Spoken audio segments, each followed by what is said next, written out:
ইমাম গাজ্জালী সমাজ উন্নয়ন সংস্থার উদ্যোগে কুষ্টিয়ায় অনুষ্ঠিত হয়েছে ১০ম বার্ষিক ইসলামিক সাংস্কৃতিক প্রতিযোগিতা ও পুরস্কার বিতরণী অনুষ্ঠান। শনিবার সকাল ১০টায় সদর উপজেলার কুঠিপাড়া মডেল মসজিদের হলরুমে আয়োজিত এই অনুষ্ঠানে অংশ নেয় ২৬টি শিক্ষা প্রতিষ্ঠানের প্রায় ১৫০ শিক্ষার্থী।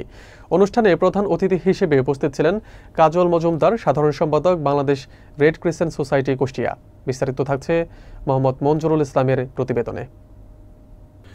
শনিবার কুষ্টিয়া সদর উপজেলার কুঠিপাড়া মডেল মসজিদের হলরুমে আয়োজিত হয় ১০ম বার্ষিক ইসলামী সাংস্কৃতিক প্রতিযোগিতা ও পুরস্কার বিতরণী অনুষ্ঠান। ইমাম গাজ্জালী সমাজ উন্নয়ন সংস্থার উদ্যোগে আয়োজিত এই প্রতিযোগিতায় ২৬টি শিক্ষা প্রতিষ্ঠানের ১৫০ জন শিক্ষার্থী কুরআন তেলাওয়াত, হামদ, নাত, কিরাত ও ইসলামিক সঙ্গীত সহ বিভিন্ন বিষয়ে অংশ নেয়। অনুষ্ঠানে প্রধান অতিথি ছিলেন Bangladesh red crescent society Kushtia ও কুষ্টিয়া বড় জামে মসজিদের সাধারণ সম্পাদক কাজল মজুমদার। বিশেষ অতিথি হিসেবে ছিলেন বাংলাদেশ প্রবীণ হিতৈষী সংঘ কুষ্টিয়া জেলা শাখার সাধারণ সম্পাদক পারভেজ মজুমদার এবং খুলনা বিভাগীয় প্রেস ক্লাব কুষ্টিয়া জেলা শাখার সহ সাংগঠনিক সম্পাদক ও দৈনিক স্বর্ণযুগের প্রধান সম্পাদক সোহেল খন্দকার। অনুষ্ঠান পরিচালনা করেন মোহাম্মদ ইব্রাহিম খলিল, শাহিদুল হক শিমুল ও শানচিত রহমান সিয়াম। এ সময় আলোচনায় অংশ নেন বিশিষ্ট সমাজসেবক আলহাজ খুরশিদ আলম জোয়াদ্দার, সাবেক ব্যাংকার আলাউদ্দিন আহমেদ, সাবেক কাউন্সিলর এস.এম. ওসমান গনি, কাজী রেজাউল হক এবং সাংবাদিক সাইফুদ্দিন আল আজাদ। প্রতিযোগিতা শেষে বিজয়ীদের হাতে ক্রেস্ট ও সনদপত্র তুলে দেন অতিথিরা। পরে মিলাদ ও দোয়া মাহফিলের আয়োজন করা হয়, যেখানে দোয়া পরিচালনা করেন মডেল মসজিদের ইমাম হাফেজ মাহবুবুর রহমান।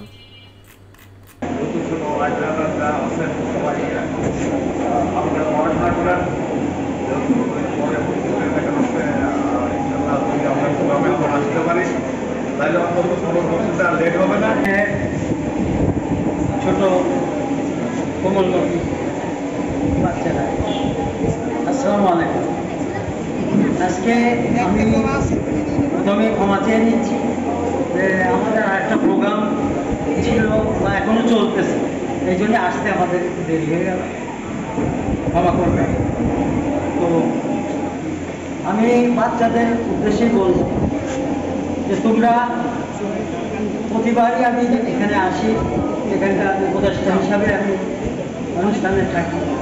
তো ভালো লাগে এখানে এই যারা এখানে ছাত্রছাত্রীরা আছেন এবং অভিভাবকবৃন্দ আছেন, সবাই এই সংগঠনটাকে ভালোবেসে আছেন আপনারা, এবং এখানে যারা স্কুলের ছাত্রছাত্রী আছেন সবাইকে বলবো যে তারা ভালো রেজাল্ট করবে এবং করেছেন।